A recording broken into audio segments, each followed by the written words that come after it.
সবাইকে নববর্ষের শুভেচ্ছা, গড়িয়া পিঠার শুভেচ্ছা, বিশু সহ অন্যান্য ফেস্টিভ্যালগুলি আছে তার জন্য আমি সবাইকে সাধুবাদ জানাই, শুভেচ্ছা জানাই। বন্ধুরা, নির্বাচন তো নির্বাচনে স্বাভাবিক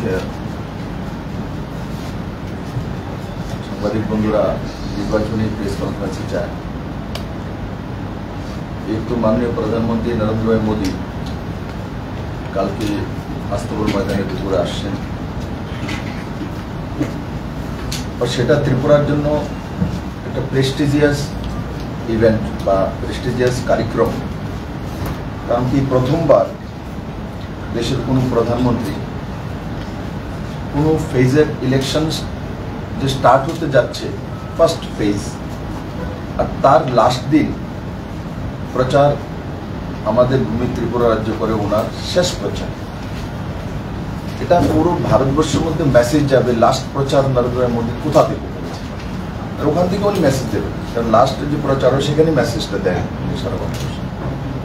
সেটা জাতি ধর্ম দল মত নির্বিশেষে 40 লক্ষ ত্রিপুরাবাসীর জন্য একটা গৌরবের দিন। আমি তার জন্য আপনাদের মাধ্যমে সমস্ত ত্রিপুরাবাসীকে আমি অনুরোধ করব, মাননীয় প্রধানমন্ত্রী যে সম্মানটা আমাদেরকে দিয়েছেন, উনি লাস্ট প্রচার ত্রিপুরার নর্থ ইস্টের ঈশান কোণের শ্রী মায়ের ভূমি থেকে করবেন, আর এখান থেকে কোনো দেশকে সন্দেশ দেবেন। এটা অত্যন্ত আমাদের জন্য গর্বের বিষয়। এটা একমাত্র নরেন্দ্র ভাই মোদীই করতে পারেন, অন্য কোনো প্রধানমন্ত্রী করেছেন কিনা আমার মনে নেই। আপনারা একবার দেখে নেওয়া দরকার। আর আপনাদের মাধ্যমে আমি এখনো সমস্ত ত্রিপুরাবাসীকে স্বাগত জানাই যে ত্রিপুরা আস্তাবল ময়দানে কালকে 12:30 থেকে 1টার মধ্যে পৌঁছে যাওয়ার জন্য আপনারা স্বাগত। দ্বিতীয় বিষয় হচ্ছে বন্ধুরা, এখানে কংগ্রেস এবং সিপিএম এর অ্যালায়েন্স হয়েছে। কংগ্রেস একটাতে প্রার্থী দিয়েছে পশ্চিমে, পূর্বে কমিউনিস্ট পার্টি দিয়েছে। আর এরা বলেন এরা ইন্ডির অ্যালায়েন্স। এখন কংগ্রেস সিপিএম অ্যালায়েন্স বলেন না, যারা কংগ্রেস হয়ে আজকে নেতৃত্ব সিপিএম এর সঙ্গে ইলেকশনে গিয়েছেন একসঙ্গে, ওনারাই এক সময় পশ্চিমবাংলাতে যখন সিপিএম কংগ্রেস এক জায়গায় এসেছিল তখন ওনারা ওই দিকে না গিয়ে তৃণমূল কংগ্রেসে গিয়েছিলেন। কারণ সিপিএম কংগ্রেস এক জায়গা হওয়াতে এখানে কংগ্রেস করতে তাদের অসুবিধা হবে। আর এটাই ত্রিপুরা মানুষের সামনে রেখেছেন, দেখো আমরা কত কমিউনিস্ট বিরোধী, কংগ্রেস কমিউনিস্ট ওয়েস্ট বেঙ্গলে একসঙ্গে হয়ে গেছে, তার জন্য আমরা কংগ্রেস পরিত্যাগ করে তৃণমূলে গিয়ে যাচ্ছি। তারপর তৃণমূল ত্যাগ করে পরবর্তী সময় বিজেপিতে এসছে, তারপর আবার বিজেপি ত্যাগ করে আবার কংগ্রেসে গিয়েছে। আর এবার যেটার জন্য প্রথম শুরুয়াত করেছিল এই কংগ্রেস আর সিপিএম এক জায়গায় যাওয়া মেনে নেওয়া যেতে পারে না, এখন ওনারাই সেই অ্যালায়েন্সটা সিপিএম এর সঙ্গে করেছেন। ইতিহাসগুলো ত্রিপুরাবাসী জানে, কিন্তু আমাদের মুখ দিয়ে বেরোনোর দরকার, সাংবাদিক বন্ধুদের মুখ দিয়ে বেরোনোর দরকার। আর এই স্থিতিতে ইন্ডির যে ম্যানিফেস্টো, আমাদের একটা ম্যানিফেস্টো রিলিজ হয়েছে, আপনারা নিশ্চয়ই দেখেছেন। আমরা মানুষের হিতে করেছি, যারা পাকা ঘর নেই তাদের জন্য 3 কোটি আরো ঘর দেওয়ার ব্যবস্থা, গ্যাসের পাইপের মাধ্যমে প্রতি ঘরে গ্যাসের কানেকশন পৌঁছে দেওয়া, এগুলো আম আদমির মূল জরুরত। আমরা ডেইলি আমাদের আগুনের প্রয়োজন হয়, রান্নার প্রয়োজন হয়, তো তার ব্যবস্থা। আমাদের একটা উপরে ছাদ চাই থাকার জন্য, তার ব্যবস্থা। বাকি আমি ডিটেলস বলবো না। আমি সেই জায়গায় যাব, ইন্ডির যে গঠবন্ধনগুলো ভারতবর্ষের মধ্যে আলাদা আলাদা স্টেটের মধ্যে এরা আলাদা আলাদা নিজেদের ম্যানিফেস্টো রিলিজ করে দিয়েছে। যেমন বিহারে আরজেডি আলাদা ম্যানিফেস্টো লাগু করে দিয়েছে। কিসের গঠবন্ধন? কিসের গঠবন্ধন? আমরাও এনডিএতে ছিলাম, আজকে থেকে না, অটলজি সরকার থেকে আমাদের এনডিএর একটা ম্যানিফেস্টো হতো। বিজেপির আলাদা 370, আর্টিকেল 35, রাম মন্দির বিজেপির ছিল। কিন্তু আমরা যখন এয়ারলাইন্সে গিয়েছিলাম, খেয়াল আছে আপনারা জানেন যে আমরা এনডিএর একটা কমন মিনিমাম প্রোগ্রাম আমরা লাগু করেছি, ওটাতে আমাদের মূল ইস্যু ছিল। কিন্তু ইন্ডিয়া মানুষকে আবার বেকুব বানানোর বিষয়। বিহারের লালু প্রসাদের সুপুত্র যে ম্যানিফেস্টো রিলিজ করেছে, সেই ম্যানিফেস্টো যা খুশি তা লিখেছে। বিহারে কোন মিলে 40টা সিট, 40টা সিট যদি পেয়ে যায়, ভারতের প্রধানমন্ত্রী কিভাবে তৈরি করবে? মানে যা কিছু যা লিখে দেবে। মানে এমন হালকাতে লোকসভা ইলেকশনকে নিচ্ছে, যে ইলেকশনের দ্বারা রাষ্ট্রের প্রধান নির্ধারিত হয়। এখানে কমিউনিস্ট আর কংগ্রেসের অ্যালায়েন্স হাত ছেড়ে ভোট দেবেন, কিন্তু কমিউনিস্টের আলাদা ম্যানিফেস্টো। ও সবচাইতে খতরনাক যেটা দুর্ভাগ্য, যে কমিউনিস্টদের ম্যানিফেস্টোর মধ্যে অনেক কিছু আছে, কিন্তু সবচেয়ে দুর্ভাগ্য সিকিউরিটি ম্যাটার্স, তার মধ্যে দ্বিতীয় যে point, complete elimination of nuclear weapons and other weapons of mass destruction including chemical and biological weapons। কিন্তু পাকিস্তানের ভাষা।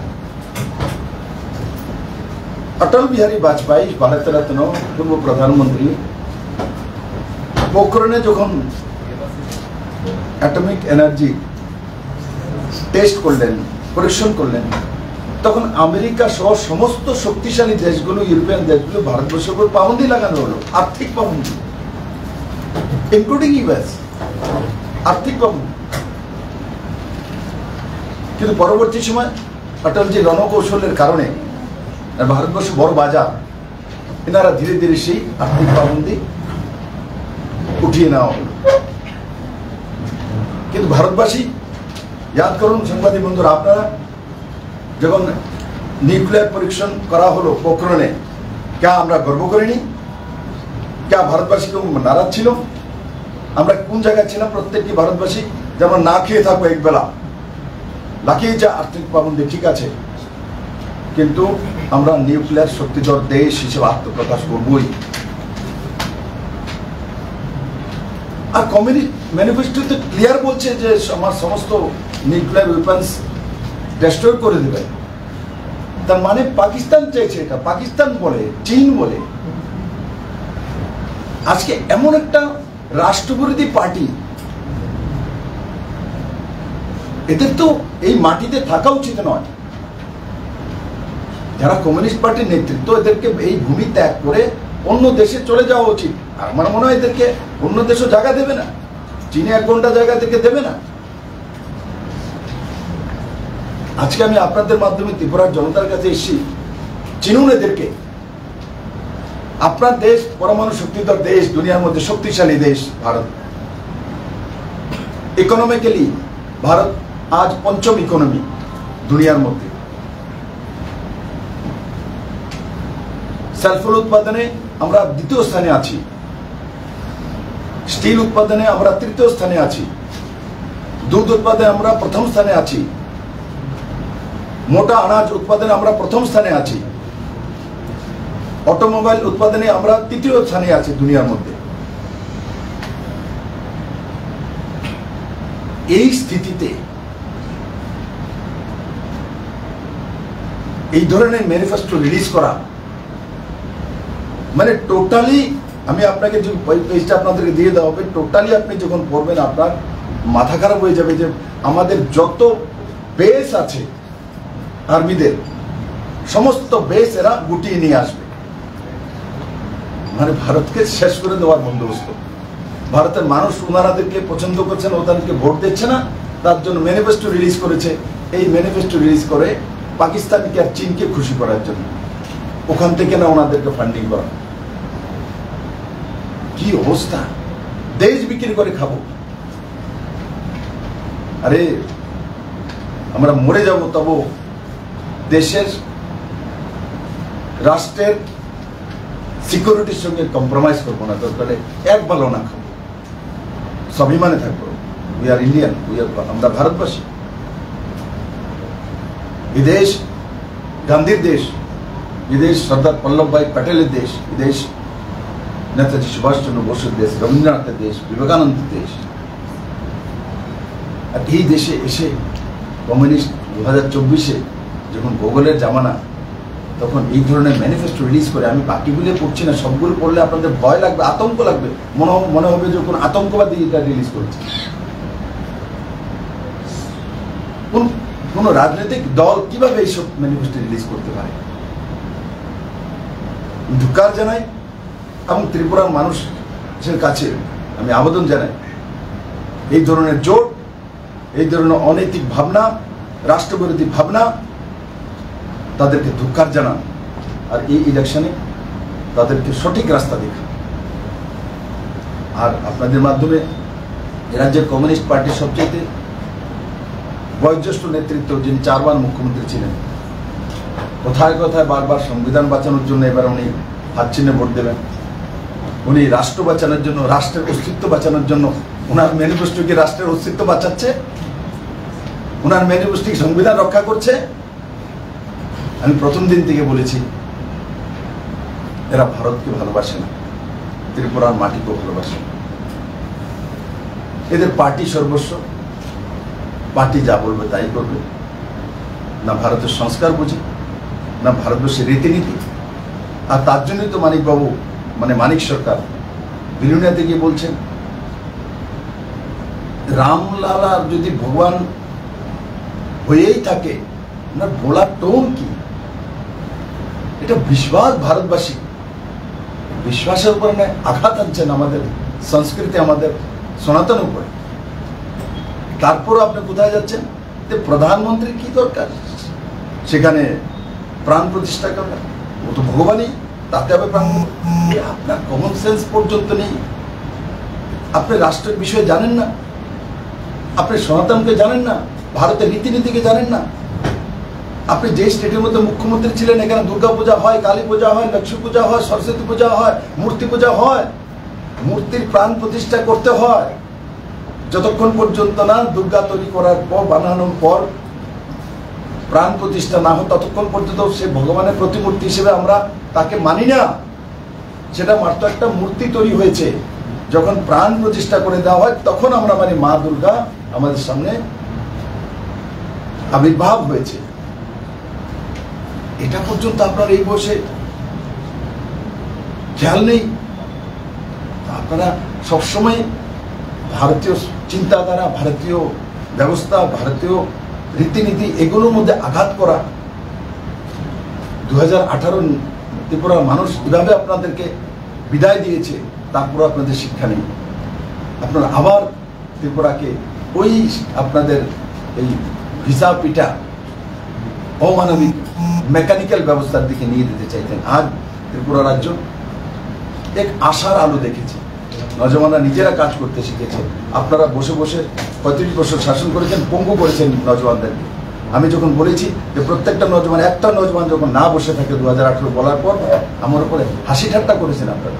আমি বলেছি যাও গিয়ে কোনো না কোনো কাজ করো, মুরগি পালো, হাঁস পালো, পানের দোকান দাও, কিন্তু বিনা কাজ না বসে থাকা। আজও বিপ্লব দেব বলে বিনা কাজ, আবার একজন নজওয়ান যাতে না বসে থাকে। বিনা কাজ বসে থাকলে অলস মস্তিষ্ক শয়তানের ভাষা।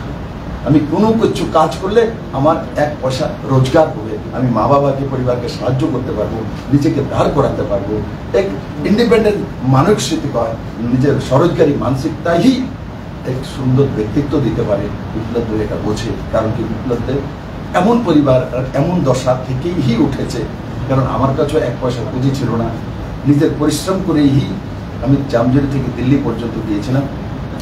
আর সেখান থেকে পরিশ্রম করেই রিক্সা চালাই, বাইসাইকেল চালাই, যা করি ওখান থেকে সবকিছু ধীরে ধীরে নিজেকে পরিশ্রম করে দিল্লিতে নিজেকে এস্টাবলিশ করে তারপর পার্টি আমাকে এখানে কাজে পাঠিয়েছে।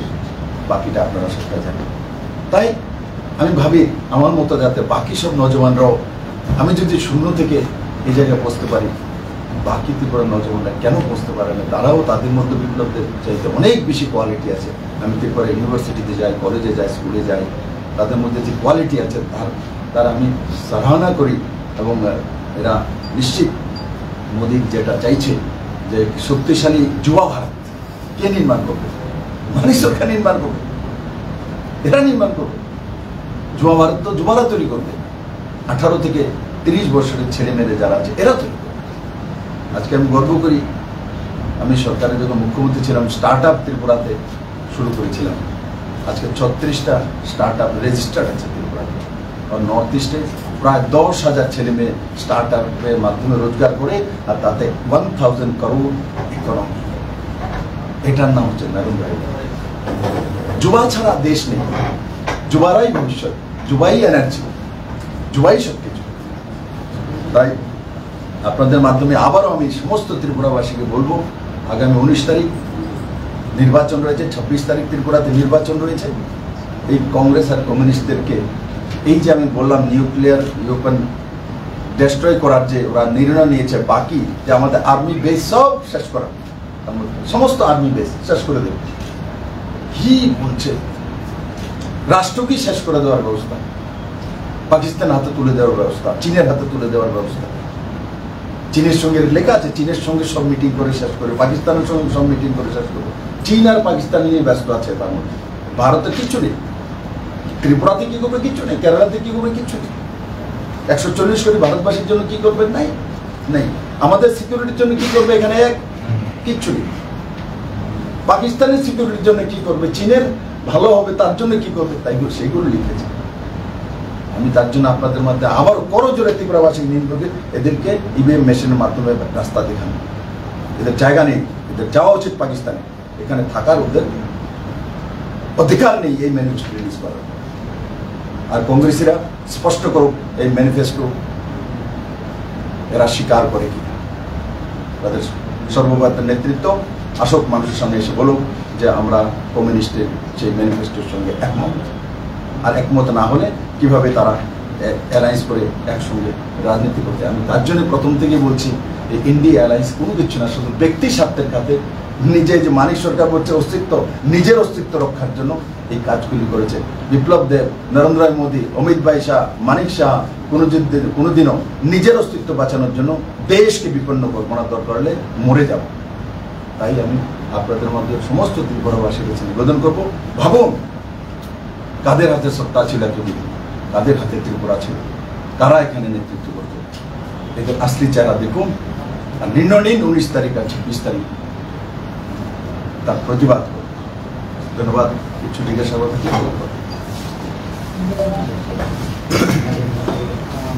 আজকে কংগ্রেসের হয়ে প্রচারে আসছেন, মানে ইন্ডি জোটের হয়ে প্রচারে আসছেন প্রিয়াঙ্কা গান্ধী।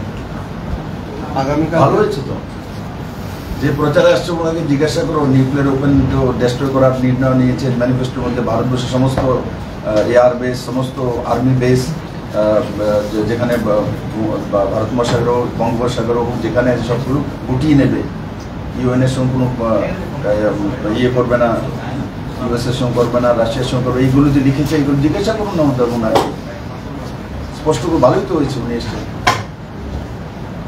তাতে ইন্ডি জোটের সেরকম কোনো প্রভাব কি দেখা যাবে? কারণ BJP already Amit Shah ready সভা করে গেছেন, আগামীকালকে প্রধানমন্ত্রী আসবেন। সেই জায়গায় দাঁড়িয়ে প্রচারের টেক্কা দেওয়ার ব্যাপারটা কীরকমভাবে দেখছে? ইভিনিং ওয়াক করার জন্য আসছে। এখানে তোমরা তো অনেক লোক পরে, তোমরাও করো ইভিনিং ওয়াক, আপনারাও করেন, ওনারাও করার জন্য আছে ইভিনিং ওয়াক করেন। আপনারা গিয়ে শুনুন, আপনারা ওয়াক করলে শরীরটা ভালো থাকে। আমি তো করি 5-7 কিলোমিটার।